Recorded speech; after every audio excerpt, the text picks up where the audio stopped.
आप सब ने वो मुहावरा सुना होगा कि जो जीता वो सिकंदर, यानी जीत जिस कोई भी शख्स अपने नाम करता है, चर्चा, खुशखबरी, तमाम इनामात सिर्फ़ और सिर्फ उनके लिए होते हैं। लेकिन हमारा जीत का तसव्वुर भी क्या है? मिसाल के तौर पे अगर बात करें कौमी खेल हॉकी की, तो हमने देखा कि एक बहुत लंबे अरसे तक एक लल पीरियड आया।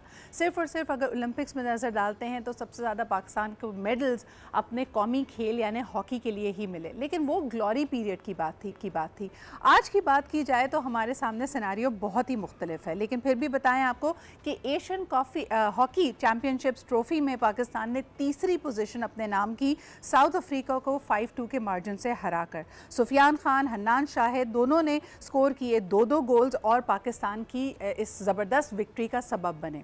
लेकिन दूसरी तरफ हमने ये भी देखा कि Pakistan advantage was restored by romance goal, जो कि एडिशनल गोल था उनका खान और शाहिद के अलावा। इस पर भी ज़रा तबसरा करते हैं। पाकिस्तान ने बाय द वे इसी चैम्पियनशिप में प्रीवियसली चाइना को भी एलिमिनेट किया था सेमीफाइनल्स में। ज़बरदस्त कारकर्दगी है, इट्स अ बाउंस बैक। आप देख सकते हैं कि कौम खुश है, लेकिन जो एक पजीराई मिलनी चाहिए उसका शायद अभी भी फुकदान है। आज हमारे साथ मौजूद है वसीम फ़िरोज़ साहब, of course farmer field hockey player हैं, लेजेंडरी टीम मेंबर रह चुके हैं। उनसे सबसरा लेते हैं कि क्या वजह है कि हॉकी के हमारे प्लेयर्स को वो पजीराई नहीं मिल रही। अस्सलाम वालेकुम वसीम भाई।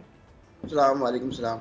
बहुत बहुत शुक्रिया हमारे साथ मौजूद होने के लिए। अनबिलीवेबल बात यह है कि पाकिस्तान की हॉकी फेडरेशन ने हर जीतने वाले प्लेयर के लिए $100 इनाम का ऐलान किया है, और ये ऐलान करते हुए उनको शर्म भी नहीं आई। यानी ब्रॉन्ज मेडल, कांसी का तमगा लेके टीम लौटी है और हर प्लेयर को $100। कैसे देखते हैं इसको आप? बड़ा अफसोस का मुकाम है, लड़कों के पास ना जॉब है, नौकरियां नहीं है, TADA नहीं है, उसके बावजूद आप जो है वो एशियन चैम्पियंस ट्रॉफी में ब्रॉन्ज मेडल लेके आ रहे हैं। अब ये लड़के, अब मैं आप क्या कह सकता हूँ, हमने तो काफ़ी हुकूमत को जो है स्ट्रेट अवे कहा है अपने आप डिफरेंट चैनल्स पे, आपके चैनल के तबकों से भी कह रहा हूँ कि खुदारा आप ये कौमी हॉकी खेल है, इसके लिए आप कोई भी इंतज़ाम करते हैं तो अच्छा करें, पॉजिटिव। अब देखिए ना, आप फेडरेशन, लास्ट फेडरेशन जो भी गई हैं, ठीक है ना, हुकूमत ने तो साफ कह दिया था कि भाई जब तक आप पुराना हमें हिसाब किताब नहीं देंगे, पुराना हमें जब ऑडिट का हिसाब नहीं देंगे, आपको नया कुछ भी नहीं देंगे। तो मेरा ख्याल है यही है कि हम PTCL ने जो है वो स्पॉन्सर किया था, वो भी TADA किया था, जब आपको बोटिंग लॉजिंग देंगे आपको हम पैसे नहीं देंगे।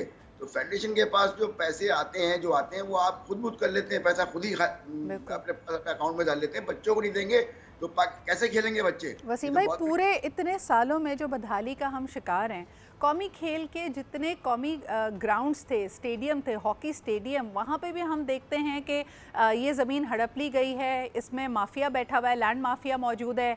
कई ऐसे जो ग्राउंड्स हैं उनको ख़त्म कर दिया गया है, ख़ास तौर पे जो दूर दराज इलाकों में। कराची में कई ग्राउंड्स इस वक्त ऐसा लग रहा है या तो उसकी ज़मीन खाली गई है या वो बिल्कुल ही ऐसी हालत में है कि वहाँ पर खेला नहीं जा सकता। ये एक मुनज़्ज़म ऐसा लगता है कि साजिश है हॉकी के ख़िलाफ़। क्या कहेंगे? भाई मैं तो ये बोलूँगा कि आपको हुकूमत के जो भी राना सनाउल्लाह साहब हैं या राना मसूद हैं या एहसन इकबाल, स्पोर्ट्स के जो भी मिनिस्टर आते हैं, ठीक है ना, पाकिस्तान की तरफ से, वो उनको चाहिए कि वो पूरे पाकिस्तान में स्पोर्ट्स के ग्राउंडों को देखें। लेकिन अब बच्चा जो है वो कंप्यूटर पे लग गया, आपके हमारे बच्चे जो हैं वो PUBG खेल रहे हैं या तो कंप्यूटर पे लग गए हैं, वो ग्राउंड पे जाते ही नहीं है, वो तो घर में ही कहते हैं जी हमें मिल गया है। अब ग्राउंड में अगर आप ग्राउंड ही अवेलेबल नहीं होंगे तो बच्चे के वो है जो एक्टिवनेस है उसकी, जो उसका एक हेल्दी खेल है, जो खेलना चाहता है जाके ग्राउंड में, वो महरूम हो जाएगा उससे। तो मैं तो आज भी कहता हूँ कि भाई हुकूमत हमारी, क्योंकि चीफ पैटर्न हॉकी के हमारे जो है प्राइम मिनिस्टर शहबाज शरीफ साहब हैं, उनसे तो मैं रिक्वेस्ट कर रहा हूँ आपके चैनल के हवाले से कि खुदारा अपना एक नुमाइंदा भेजें। सियासत अच्छी अपनी जगह पे है, मगर स्पोर्ट जो है ना, इस पर भी सियासत डाल दी है। अब स्पोर्ट्स में अगर सियासत आ जाएगी, वो भी कौमी खेल के अंदर, तो क्या रह जाएगा फिर? आपको विक्ट्री, ये तो बच्चा खेलना बहुत बड़ी बात है, बगैर पैसों के, बगैर TADA के। अब आप देख लें, शर्मिंदगी की बात नहीं है ये $100 मिले। $100 क्या चीज़ है मुझे बताएं। आप अरशद नदीम को देख लें कि गोल्ड मेडल जीत के लेके अपने वसीले आपसे, ठीक है ना, और अरबों रुपया उसको मिल गया है, करोड़ों रुपए मिले। तो भाई ये होता है, वो अपने वसीले आपसे जीता है, वो भी अपनी मेहनत से आया और कौम सारी उसके पीछे आ गई।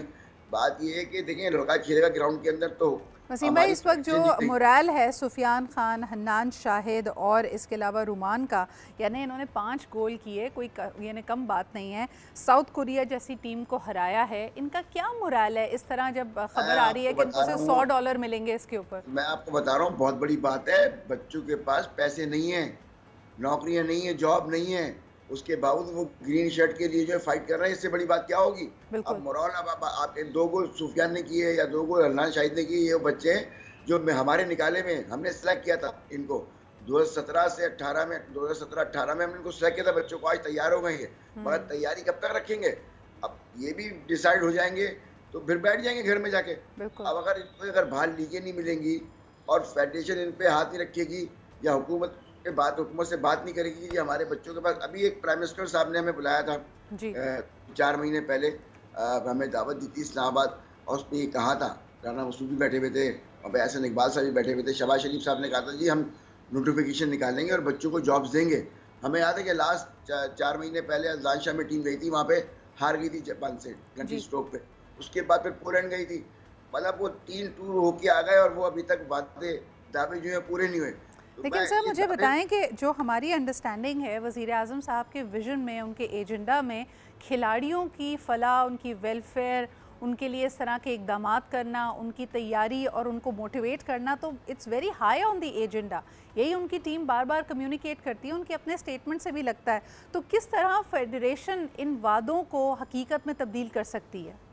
पहले तो बात यह कि आप तो एक पोस्टमार्टम कराएं फेडरेशन का, ठीक है ना। जो लास्ट फेडरेशन में लोग रह चुके हैं वो घूम फिर के अंदर आ जाते हैं, अरबों रुपए का उनके ऊपर जो ऑडिट का इल्ज़ाम है, ठीक है ना। और एफआईए ने केसेस भी किए हुए हैं, कोर्टों में भी जा रहे हैं, कोर्ट्स भी जा रहे हैं, और बच्चों के पास कुछ भी नहीं है।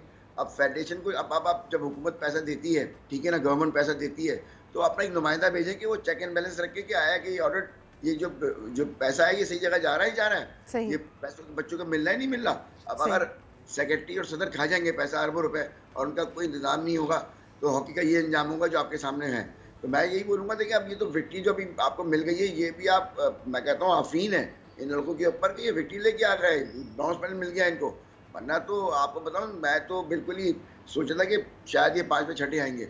यानी जब हम कहते हैं कि कंसिस्टेंट परफॉर्मेंस हमारे खिलाड़ी नहीं दे पाते, हम उन सर्कमस्टांसेस को, उन एनवायरनमेंट्स को जहन में लेकर नहीं आते जिसके बावजूद ये लोग खेल रहे हैं और बेहतरीन खेल का मुजाहरा कर रहे हैं। कंसिस्टेंसी आपके पीस ऑफ माइंड से आएगी, आपकी तैयारी से आएगी, वरना जो ब्रिलियंस है उसको तो कभी कभी मौका मिलता है, और ये मौका वो अपने हुनर का, अपने फ़न का, अपनी एक्टिवनेस का मैदान में दिखाते भी हैं। लेकिन बहुत ज़रूरी है इनकी पजीराई, बहुत इंपॉर्टेंट है इनकी हैंड होल्डिंग और फेडरेशंस का इंस्टीट्यूशनलाइज होना। बहुत बहुत शुक्रिया, वसीम फ़िरोज़ साहब हमारे साथ मौजूद थे।